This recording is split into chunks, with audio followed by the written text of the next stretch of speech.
I'm absolutely delighted tonight that we've got Martin with us.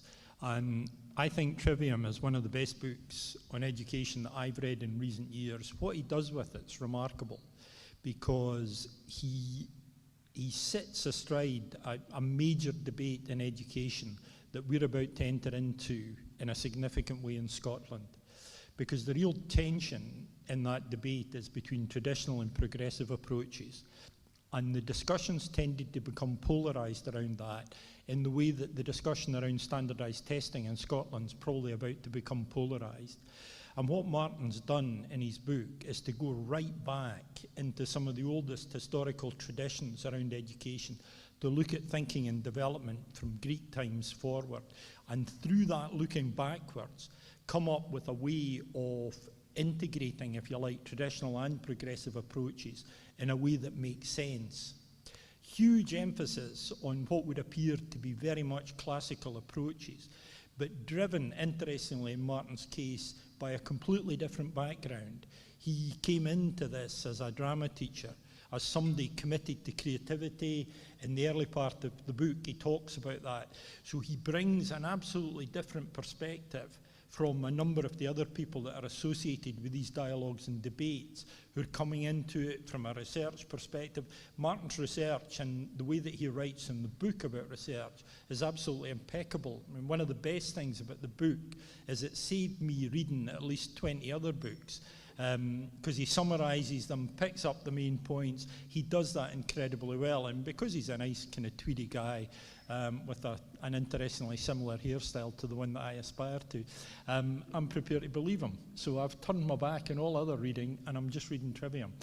But his other big thing is he's a massive presence online. Martin's Twitter account is lively, it's constant, it's persistent, and this week he had a particularly interesting blog around creativity and some of the issues associated with that, and made what I thought was an interesting contribution to that whole debate around what matters in learning. So he brings all of that, as I say, plus a background of being engaged in developing young people's creativity as well. He hasn't told me what he's going to say. I know he's going to start talk for a bit, see how it goes, and then we'll take it from there. That's as much as I can tell you. But I think that fits with what Andy was describing as the ethos of these conversations. Ladies and gentlemen, Martin Robinson.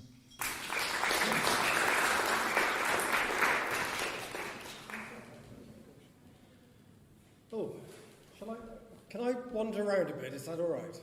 Is that okay? Because I want to fill the voice, filling up the whole space here. That's all right. Feel it, filling up the space. That's the drama teacher in me. I'll tell you a bit about drama. I start with drama teaching as an ideal. And I started probably at the age of 29, having... Excuse me, just so that we can hear you in the record. Right. Trying to teach in East London and teaching drama in a school where they started in year 9. In year 9. And then having to take them through to GCSE. And finding that, of course, you didn't have... And in year 9, they only had half a year as well. So you didn't have that great long run-in with the subject. You had to get them going pretty damn quickly. So the thing was, I didn't want to... everyone was doing things like... the Matchstick Girls, bedsit suicide, and all this sort of thematic stuff that was slow build, thinking about issues, issue-based drama. And these kids were all doing stuff like this, and they'd be very serious and sit down and, yeah, it's terrible. I feel awful. And what I call top-of-the-head drama. They had chairs and tops of the head, and then they would emote to their feet. And this was, but drama teachers would sit there and say, but listen to what they're saying, it's beautiful. I thought it was shit. Absolute rubbish drama, because what I was interested in was the theatre of it. So the first thing I did was get rid of all the chairs. Chairs went. No sitting down. Even doing scenes where you normally would sit down, you weren't allowed to sit down. And then I thought, right, okay, we got rid of that. Now what do we do? And so we start with the idea of movement. And movement. So all my lessons would start from standing still. So the first bit of movement is to stand still. Like this. So centering. And we'd start there. And then we'd move from that point. So perhaps we'd move to an exploration of hand and follow it through. So we had this sort of real thing. So you're allowed to open your eyes, look at the point on your hand, move your hand, follow your hand, and take it through. There you go. And that's how we'd start the lesson. And it's not the warm-up. That was the lesson. That was it. They would follow on from there until they had this strange sort of thing going on. And then we'd put two together. So we have, can you just follow your hand for a bit? So she's following her hand, you following my hand, and then we have a thing. So that's pairing. Okay? We'd move into that. So they didn't know what was going on. I didn't know what was going on. But we had this sort of constraint going on there. Then we'd add a bit of sound to it. And then we'd also add fragments of, and if you look at, what's his name? Oh God, what's the guy who wrote from Cutouts? Burroughs, William Burroughs. William Burroughs. There. So William Burroughs. And the idea of cutouts. So what I'd do is go around the school library and just go into books and close my eye, went like that, and you get just quotes like this. And then they'd have these quotes thrown at them. I said, right, you've got to use these lines.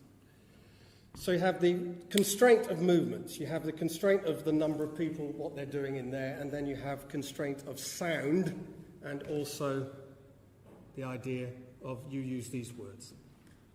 And that was it. And then they had to stand back and look at what they had, and they had to have an emotional connection with that. An emotional connection.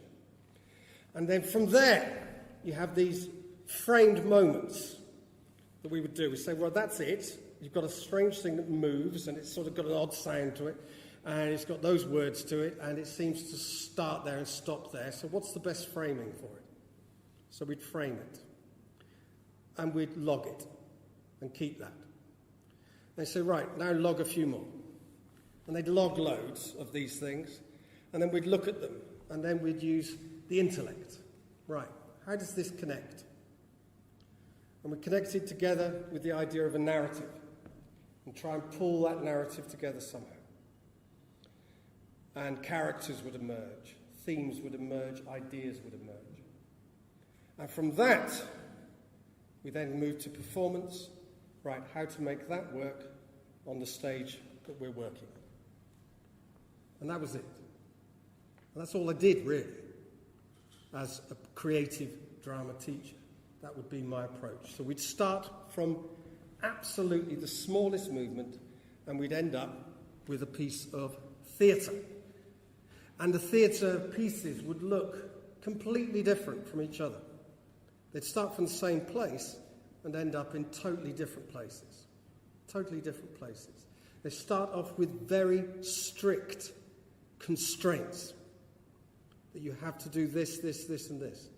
But they'd end up with complete idea of a free piece that would come out, which some would be realist, some would be very abstract work. But all of them had a physicality and a beauty to them, if you like. That's drama.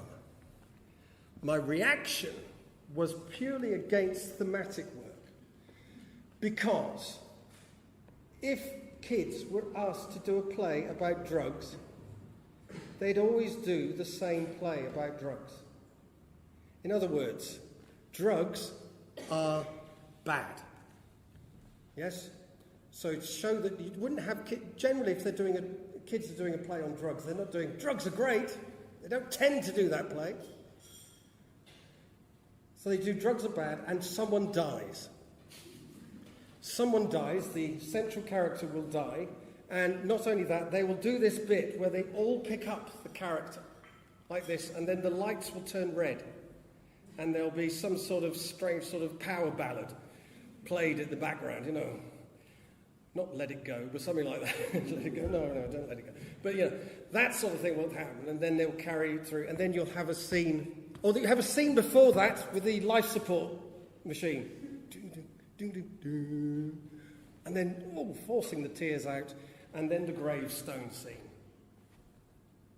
And they're all like that. And then, don't take drugs. And all these kids are probably taking loads of drugs and all this sort of stuff, but that would be it. So in other words, homelessness, racism is bad. But I'd be more interested in the play that said racism is good. In other words, something that really stirs something problematic. And if you have freedom of thought, because you're not thinking at the beginning what this is about, but you're thinking later on what it might be about, you have some sort of problem right in the centre of it that can then be explored in some ways. Now, I'm not saying I'm a racist, by the way, sort of throw that at you, but I'm saying that becomes more interesting. To throw things out there that are problematic, and to put kids into problematic places that they really have to think about things. And one of the best ways of doing that is to take them right back to something primeval, if you like, just the movement, just the emotion. So these 4 words, this was on the board all the way through. 4 words: movement, emotion, intellect, performance. Movement, emotion, intellect, performance. That was it. Those 4 words were all they had to play with. Nothing else. And fragments of those things would come together to form the whole. Okay. So, winding the story a few centuries on, years on, and becoming a parent, and working in a very successful school as well, and seeing that kids were getting higher and higher grades. Our school, the first school I taught in, had 7% A to C at GCSE, to give you some idea. This school I was working in was zooming up, and it got to 96% A to C. But these kids knew less and less and less. I would talk to these kids, they knew nothing about anything of any use or interest, but they knew how to get good exam results, which is fine. And then having a daughter, and going to a first parents' evening, and being given her targets for the year, which were recognise paragraphs and speech marks for a year. Now, not only is that not much of a thing to get for a whole year, it might be for a couple of days, but for a whole year, I was pretty despondent about that. But also, I was very despondent at the fact that she already knew what a paragraph looked like.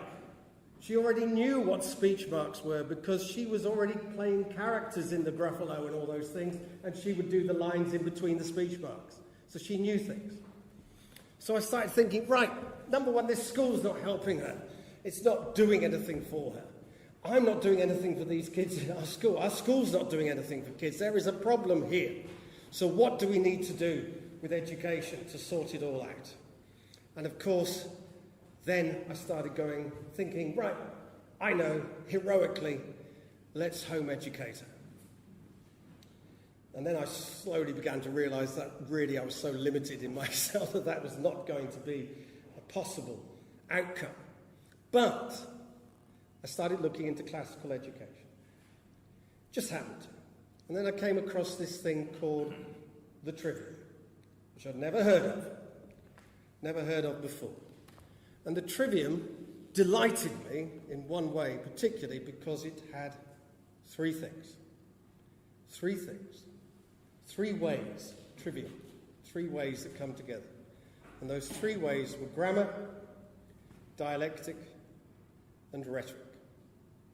Grammar, dialectic, and rhetoric. So again, appealing to my 4 drama ways, these 3 ways come together quite interestingly for me.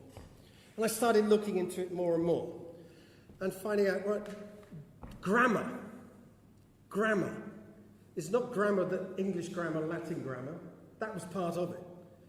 But the medieval ideal of what grammar was is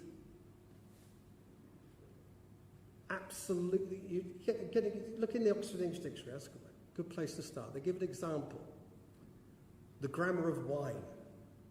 Not beer, not Red Bull, wine. The grammar of wine. The foundational knowledge of all things. Foundational knowledge. So I'm start thinking, right, my daughter needs to know foundational knowledge of all things. And all things, a breadth of stuff. And then dialectic. Dialectic is also about logic, dialogic, dialogue, debate, but also logos. And if you look in, that's where the idea of logos is in the Bible. It's from the Greek word logos, is our word for word. Word. In the beginning was the Word. It's where the Spirit is made flesh. I mean, it takes us into an extraordinary place. But logos, dialectic, dialogic, logic, right in the centre. Which thinking, questioning, practice, doing. And finally, rhetoric. Rhetoric, which is communicating. Persuasive, and the idea of the beautiful, the aesthetic. And all this really appealed to me as a drama teacher. And I mean, not only because it's another way, it's another metaphor, theatre metaphor, if you like, is that we have grammar is the script, dialectic is the rehearsal and the workshop, and rhetoric is the performance. And these three things sort of came together. I said, right, okay, let's start looking into this more. And look into grammar. Well, what's the grammarian like? The teacher of grammar. The idea of authority. The idea of truth. The idea of saying, this is better than this. This is the right way of doing it. This is correct. So we had that character come across. And then we had the dialectician. Most famous, Socrates. Questioning, prodding, asking, destroying, destructive, anarchic, problematic, but also spiritual, working, practicing, doing, and also the logician, the logical thought behind something and building in that way. And then also we have the rhetorician. On its own can be empty. Can be totally empty, but can persuade you, the salesperson, the smooth talker, but also the person who makes gorgeous things. And those three things came together in the first ever national curriculum in England, and it was the national curriculum, if you like, that also went through from the medieval times right the way through to Shakespeare. Shakespeare was taught the Trivium in Stratford Grammar School. There's a lovely book by Sister Miriam Joseph that looks at all of Shakespeare's plays and how they reflect the Trivium within them. So how the Trivium there, he's using grammar thing, dialectic, and how he's using rhetoric and all these tricks that come together. And so I looked in more and more and more. And as I looked through, I found out from John of Salisbury in the 1100s, great quote about how someone, you can always tell someone who's learnt through the Trivium because they have no need of a teacher anymore. In other words, they are independent learners. In the 1100s. The 1100s. In Isidore of Seville, in the 600s, talks about the Trivium as the basis of the liberal arts. And he said what art is. And this is really important. Art starts with constraints and rules and copying, but ends up freeing you. Different than discipline, where discipline, you learn a discipline, you have to repeat it all the way. So you learn how to be this, and you can keep being that. Whereas art, you learn something in order to be free. Hence the liberal arts. And the Trivium are the first three arts of the liberal arts. And you had to learn the liberal arts in order before you move on further. And of course, liberal arts work in such a way because they're about freedom. So the liberal, to be free, education for freedom. And that started to appeal as well, because that reflected my attitude towards drama. In other words, I wasn't educating those kids to come up with the play about racism that's going to be this. What I was educating for is to bring about the play they wanted to do, but to constrain them so much at the beginning that the quality would be throughout. So it's complete control at one point in order to let go at another point. And I started working with Ken Campbell. And Ken Campbell is a maker of improvisational theatre. He did the first ever production of Hitchhiker's Guide to the Galaxy, which was about 20 hours. He did big, long shows. He was in an episode of Fawlty Towers, by the way, if you want to look him up. He's dead now. He worked with such people as Bob Hoskins, Sylvester McCoy with the Ken Campbell Roadshow, and they did all sorts of mad stuff like put ferrets down their trousers. Very sensible person. Nina Conti, I don't know, you know the ventriloquist? He is the one who said to her she should become a ventriloquist. He taught her how to ventriloquize. Okay, this is Ken Campbell. I was working with him. And he said, do you know what, Martin?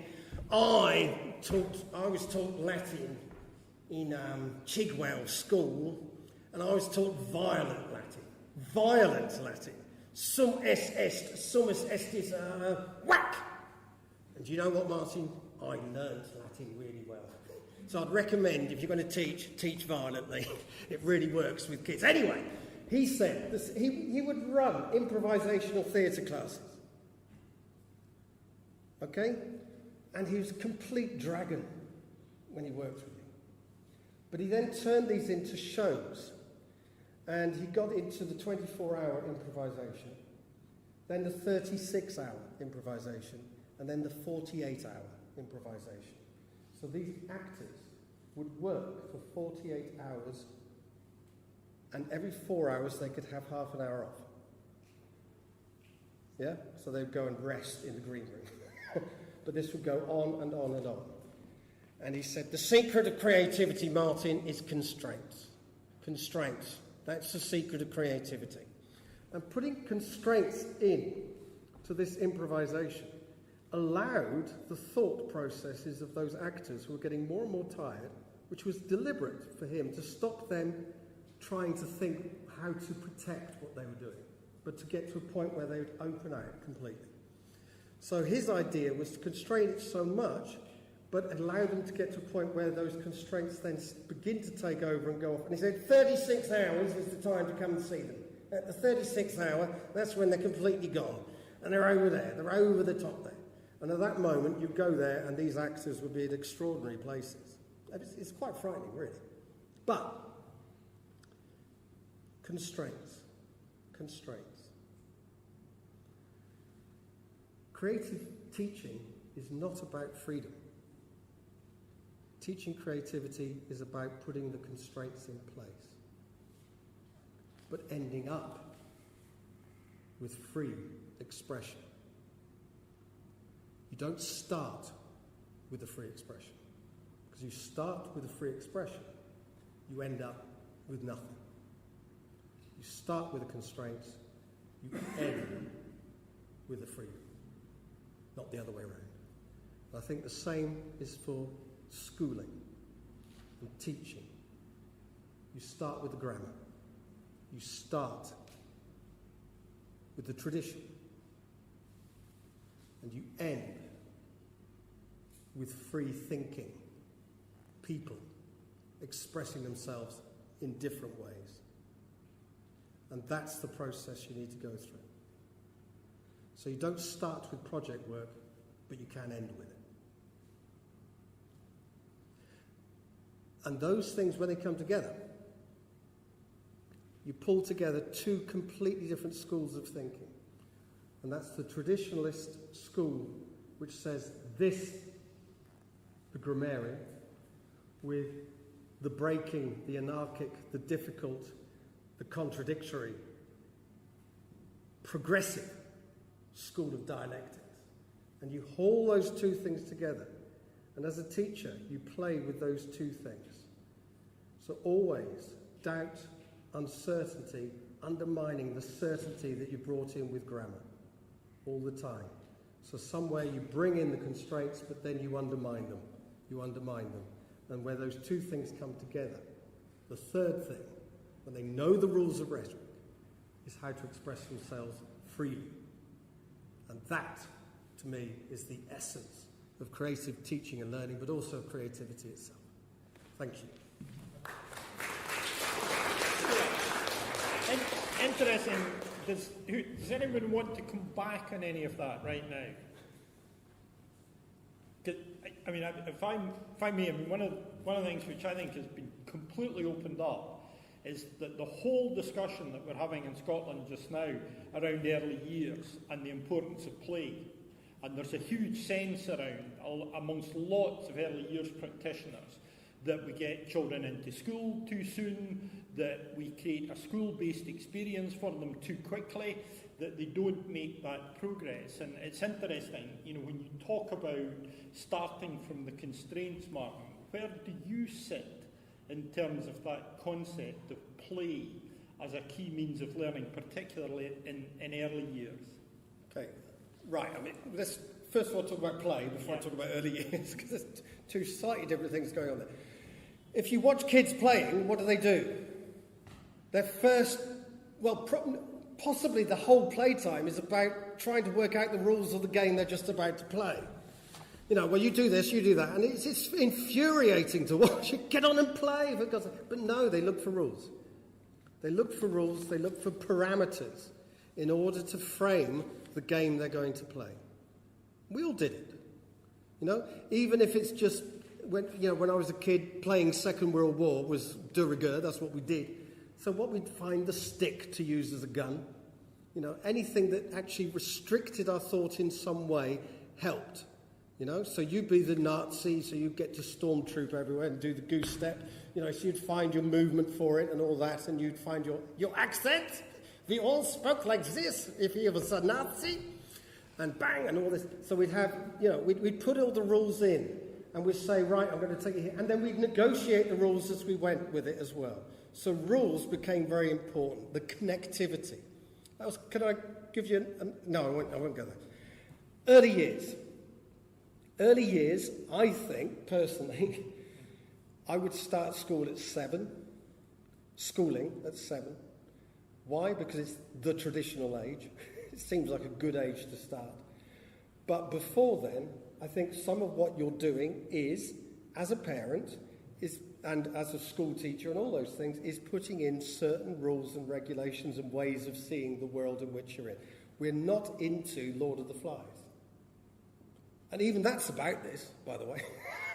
Even that, when the clean-suited naval officer comes and frees them with a bit of constraint at the end, this sort of thing. It's a very interesting problem. But I would see it as something. Now, whether your constraints have to be sitting in rows is a different matter. But even things like food, what do you give me to food? I want chocolate. You can't have chocolate. You're having broccoli with your roast dinner. But I want chocolate with my roast dinner. No. We're putting in rules all the time. We're putting in our own cultural practices as constraints and ways of seeing. You must say please, you must say thank you. It's as a parent, I think, the most obvious that you come into, you restrict your kids in order that they might fly. You don't put them in the fire. Some might do, but most of us will say, don't go near that. We try and stop them from harm, and that's social harm and various other things. We also constrain their reading. We don't let them... Right. I wanted my daughter to not see Winnie the Pooh by Disney until she had read Winnie the Pooh with E.H. Shepard's drawings. And not the ones coloured in ones, but the line drawings. Why? Because they're beautiful. And the Winnie the Pooh done by Disney is ugly and kitsch and schmaltzy. It's bad. Okay? Willy-nilly, silly old bear. I don't want her to have that as her earliest memory of Winnie the Pooh. So I'm a cultural snob in the early years. I say, right, this is good for you. This is a good book. This is a great book. I don't want her just to explore anything at all. She has to be constrained in some way to be led onto the finest things, So there is an answer. So what books would I have? I wouldn't have the Disney versions. I would have the E.H. Shepherd drawings and all that around her. Snobbery, perhaps. Perhaps it is. But it's important. It's important because you're teaching her what is good and what isn't good. And you're coming in, and it's completely and utterly arbitrary, perhaps, and it's completely and utterly about cultural norms and all these other things. But you're passing on behaviours and ideas of things that you think are important. I took her 3 weeks ago to see Spurs play. My team, Tottenham Hotspur, I took her to see Spurs play. That's important. That's the best, most beautiful team you can see play in the English Premier League. Just imagine if the first team she ever saw was Arsenal. Can you imagine how disgraceful that would be, that she would have red in her blood, and all this sort of stuff. So I'm passing on my prejudices. Yeah, I'm saying this is good to eat, this isn't good to eat. This is, all these things. This is good music to listen to, this isn't. The sonnets of Shakespeare are better than the lyrics of One Direction. They are. Patrick. Following on a little bit from He used to be in One Direction, I should tell you that. I'm curious about your view of the tension between that idea of constraint and the challenges of engaging the many children we teach who don't necessarily have a grammar that comes from their inherited learning and upbringing and being read to from zero. Because many of the children I deal with in the special ed world, the idea of constraint, well, engagement, it has to start from engagement. I'm just curious of where you sit with that. Yeah. 1976, 77, I was a tearaway punk. So I come from that sort of thing. I was thrown out of school for being a bit unconstrained. One of the things I remember, never violent or anything like that, but I remember the school rules on uniform were problematic to me. So I went in one day with just my shirt on and all this with no tie. And I was told off. Robinson, you have to wear your tie.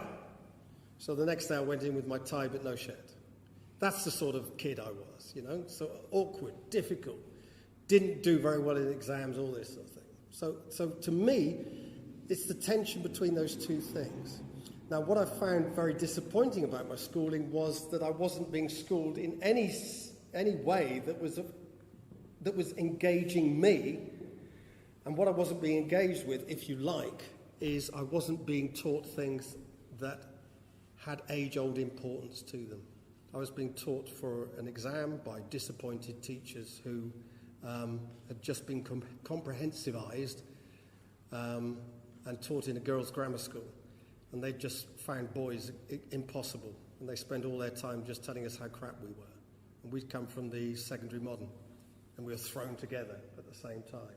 And this problematic thing ended up with me with hardly any qualifications being thrown out of school. So to me, the constraints that I should have been learning there, my biggest disappointment is not having the education that I should have had. That I think should have been my birthright. In other words, when I was reading this book, you're talking about 20 books. There's about 150 books I got into the British Library, got a reading card, and it was suddenly an education for me. Why wasn't I reading Plato at school? Why didn't I know Aristotle? Why didn't I know these things? And I think if you teach kids important things that really matter, they appreciate it. Okay? So I agree with that. I'm still concerned. I think that's already caught in a dialectic of authority and rebellion. Yeah. I think that's already quite an empowered situation. I'm concerned about, we've talked about it before, you presented about that, 20%, 20-30% who are really hard to reach. Yeah. Okay. I'm just trying to say I was one of those 20-30%. And I think it's Plato who said you're not educated till you get to about 56. You know, then you can leave school at 56. That's your school leaving age. So I'm not there yet. So I'm still in the school, still at the academy. The hard to read, right?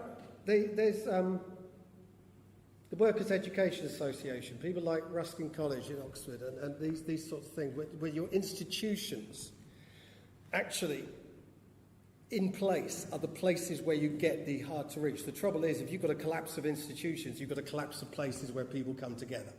So if you believe in institutions, and I think this is why we need to believe in the BBC, why we need to believe in things like unions, why we need to believe in Workers' Education Association, why we need to believe in libraries, why you need to believe in all these things, because sometimes these people are found by places like that, by your theatre, by your Citizens Theatre in the centre of Glasgow, whatever. These people are found in different places. I found things by going to music and just reading about David Bowie and the Sex Pistols and finding things out like that, and so you have a wider culture that is interesting and interested, and ways of always pulling people back.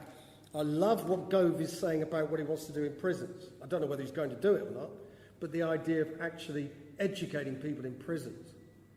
You know, people have been talking about it for years, but actually 5 years in prison seems to me a great opportunity to learn. You know? So institutions and working through institutions. So it's not about individuals, it's about institutions really pulling together and having an outreach and an interest in education, I think, is essential. Whether, you know, the ragged trousered philanthropist idea, I suppose. You know. Is that... Sorry, can I bring Laurie in first and then I'll come to you, Andy. Laurie. Part of my answer to your question was around what is it that engages people? The idea that it needs to be always the way or always a soft option isn't right. Look at young people playing computer games, highly complex, take hundreds of hours to master. But it's the same people who aren't engaged with the school system seem to be engaged with that. There was a report on David will probably remember this, and Andy will too, around what was the cause of disruption in Scottish education. And there was a minority report that came out, and it said it was the design and presentation of the curriculum was the cause of disruptions. So there's something about the way the teachers present, and what I love about Martin's work is it's not all arguments being problematic, it's the bringing of these two things together. The grammar, our children, they want to get the grammar, the basics, the foundations. It needs to be presented and taught in a way that's engaging. That's the challenge, that's the teaching challenge for us all. Can I say what kids who are chaotic love a bit of order. and being told an answer is a wonderful thing. I do this thing about which is more important, questions or answers. And it tends to split down the prog-trad lines. The trads think answers, the progs think questions. But of course the two are synonymous. And both are very, very important. It's like telling teachers you can't use closed questions. Why not? Why can't you use things about answers? Because that's very important. Yes, have open questions as well, but why just go down one route? Why not teach things and say, this is the best that's ever been thought and said? So that would be the first thing. This is the best that's been thought and said. And done. The second thing is, or is it? You know, but the Scottish Enlightenment, you'd be teaching David Hume, you know, you'd be teaching Adam Smith, you'd be teaching these people because they're important. And then the next thing is, but are they? But you teach them first about stuff. Then you question that stuff, and then you get them to make their own stuff. There's a lovely, it's a Burkean ideal, if you like, when the teacher doesn't just teach. You're teaching the tradition. So you're like holding it in your hand, the baton. So pass it on, boys, pass it on, as Hector says in History Boys. But you take this, and you pass it on, and then you give it to the kid, and you both wrestle with it. It's a really rubbish relay, but you both hold on to it for a bit.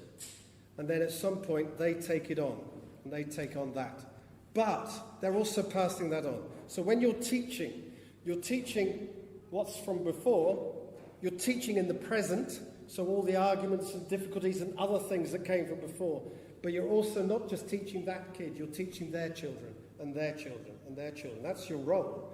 It's not just this small moment of teaching that child. You're teaching that child and their children on.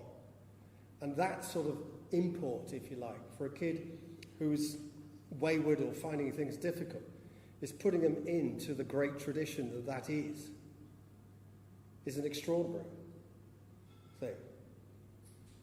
But the dialectic needs to be there. The argument with it needs to be there all the time. All the time. So Shakespeare isn't necessarily the best. But at the moment we think he is. Now who else could come in and argue with that? So I think they find themselves in a bigger picture.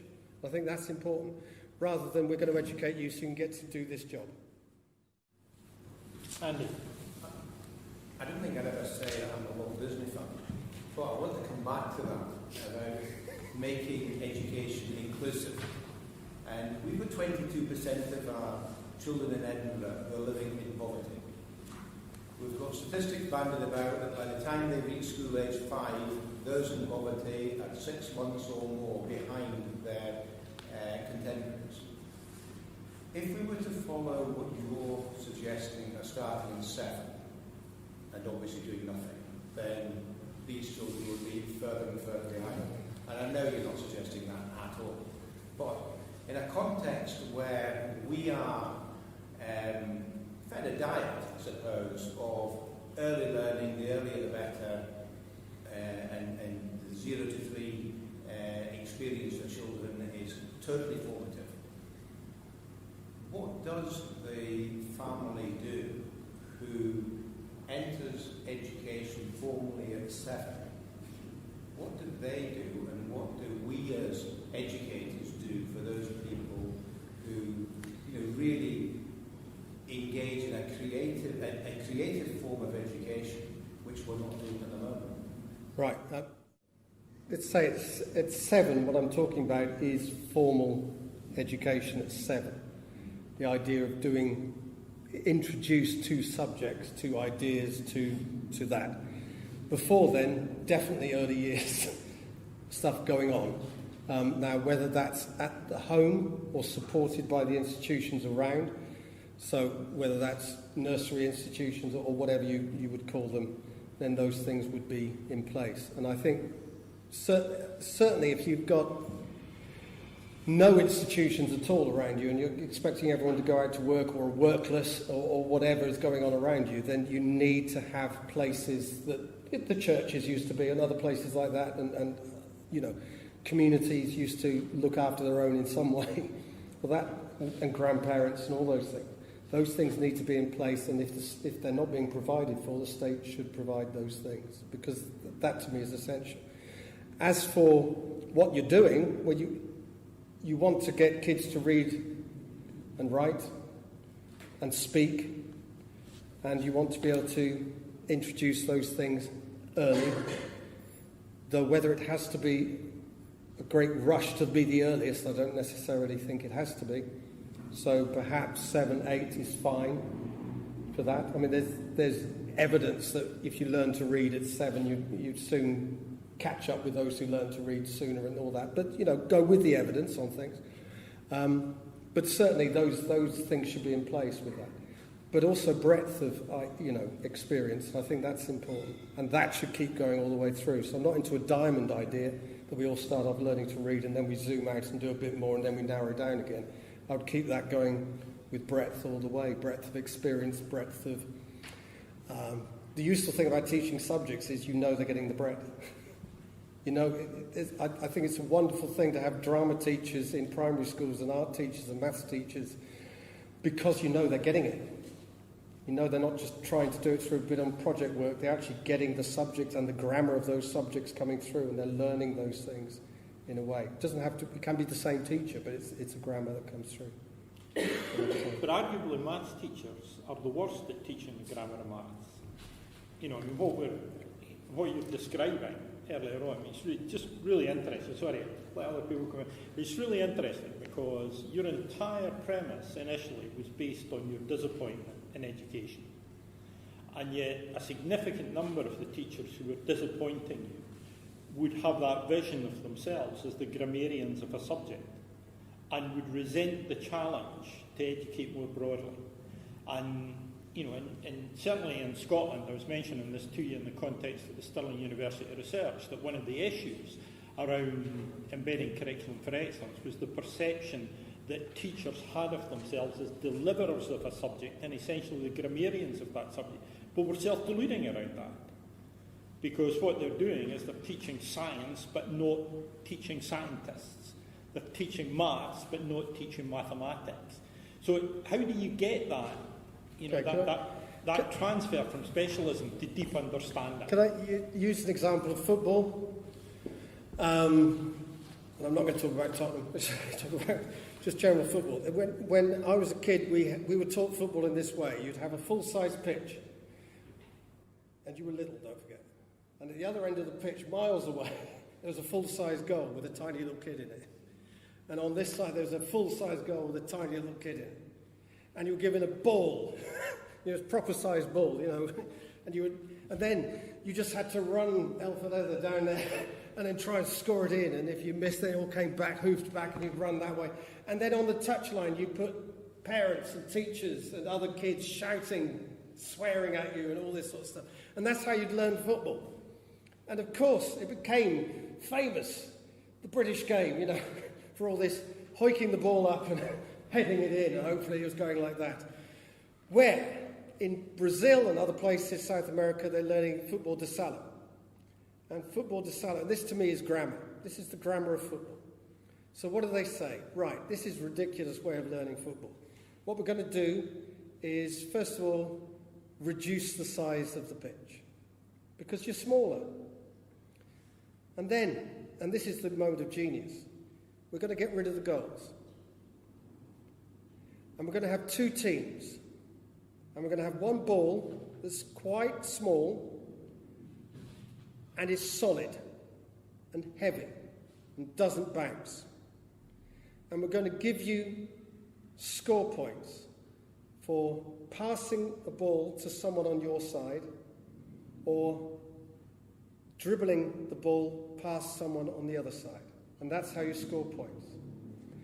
So the big thing to me is you start with the grammar, bearing in mind you're trying to teach football, but what football looks like at the beginning for novices is very different to what football looks like for experts.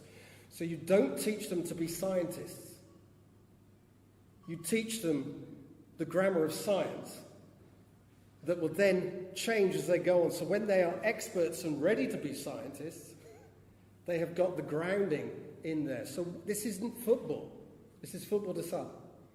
It's teaching you the rudiments of football in such a way that you have the skills necessary to, should you so wish, to grow into that.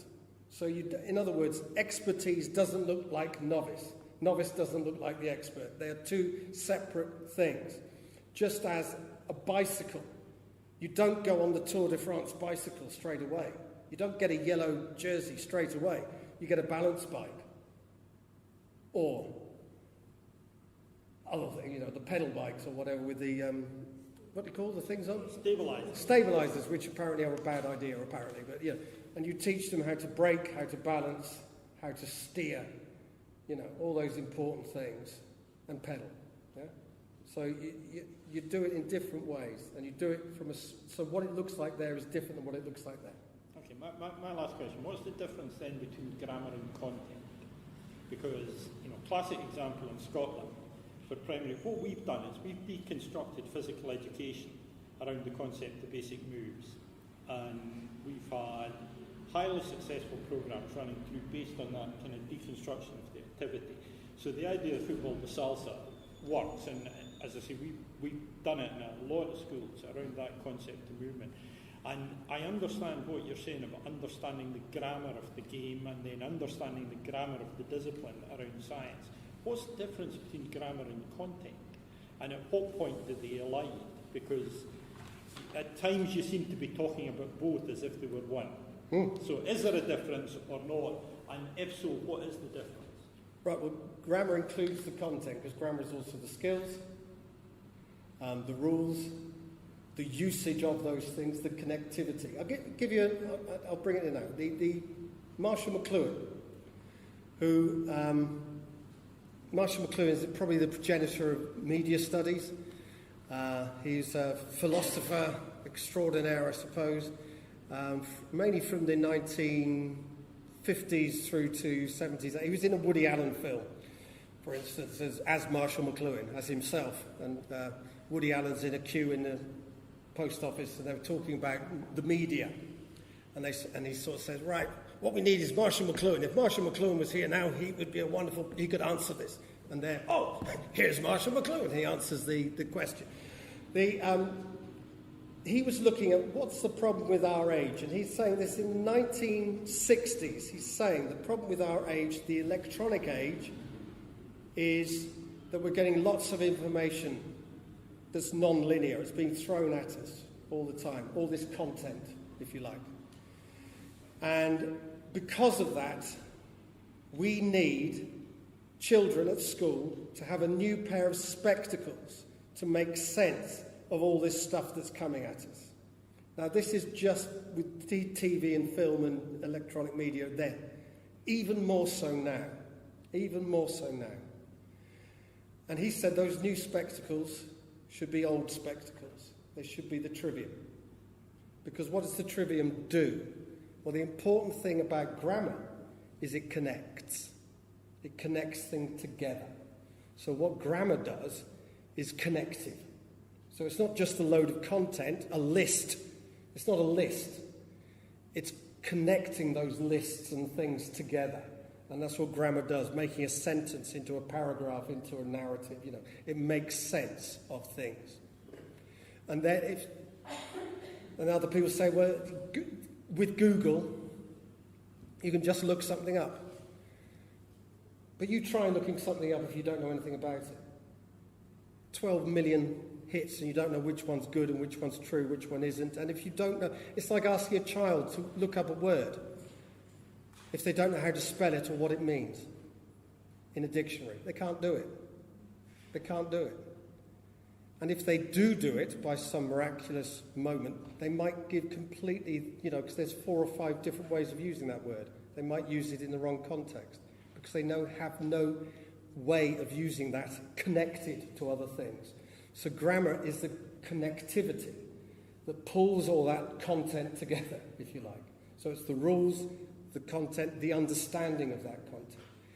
Then what you have to do is test it out and question it and pull it together with other bits of knowledge that contradict or see it in different ways. That's the dialectic that comes in. And then you have to take that on and communicate it by making more sense of it, making an argument out of it, and owning it. And that's the rhetoric of the situation. Anybody else want to come in? Yeah, you now. Get it. Excellent. I want to read something that's come to my mind as you've spoken today. Hei aha, tumi nui o te au. Hei tangata, hei tangata, hei tangata.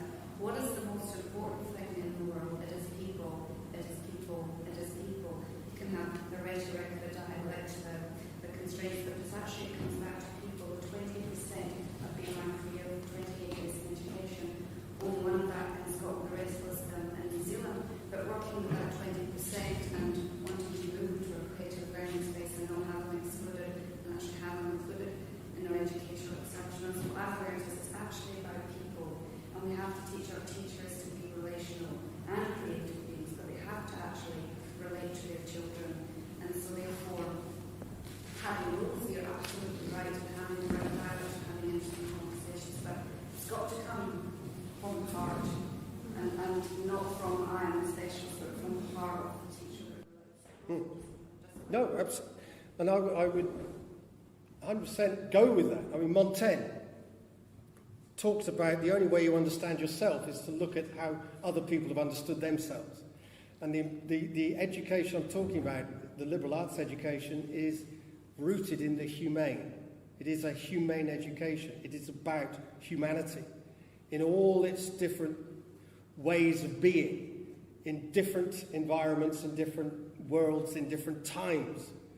And the understanding of that and your place within that, being more than yourself because of all the humans around you. It's an education of empathy. It's an education of sympathy.